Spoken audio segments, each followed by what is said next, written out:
الحمدللہ رب العالمین والصلاة والسلام علی سید المرسلین اما بعد۔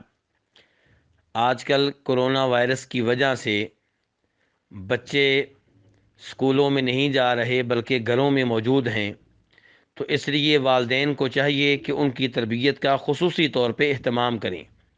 گھر میں حفظ قرآن کریم کی کلاسیں قائم کی جائیں، گھر میں تلاوت کلام پاک سکھانے کی کلاسیں قائم کی جائیں، اور بچوں کو صبح و شام کے اذکار زبانی یاد کروائے جائیں، اور بچوں کی نماز ٹھیک کی جائے اور انہیں بتایا جائے کہ نبی کریم صلی اللہ علیہ وسلم کی نماز کا طریقہ کار کیا تھا، اور ایسے ہی بچوں کو قرآن کریم کا ترجمہ اور اس کی تفسیر پڑھانے کی کوشش کی جائے۔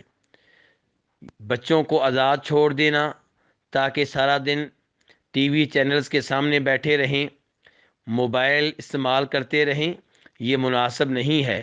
یہ بچے ہمارے پاس امانت ہیں جن کے بارے میں روز قیامت سوال ہوگا، اور ہمیں ان کی تعلیم و تربیت کے بارے میں جواب دینا پڑے گا۔ اور پھر یہ کہ اگر آپ انہیں تلاوت کلام پاک سکھائیں گے، نمازیں سکھائیں گے، دعائیں سکھائیں گے، تو جب تک وہ یہ نیکی کے کام کرتے رہیں گے، ہمارے لیے آپ کے لیے صدقہ جاریہ بنے رہیں گے۔ اور اگر ہم ان کی تعلیم و تربیت کا اہتمام نہیں کریں گے تو پھر جیسا کہ گزارش کر چکا ہوں، روز قیامت اس بارے میں سوال ہوگا۔ تو یہ بڑے ہی قیمتی ایام ہیں، اور بچے گھروں میں موجود ہیں، والدین بھی گھروں میں موجود ہیں، اس لیے ایسے بچوں کی تعلیم و تربیت کا خصوصی طور پہ بندوبست کیا جائے۔ واللہ تعالی اعلم۔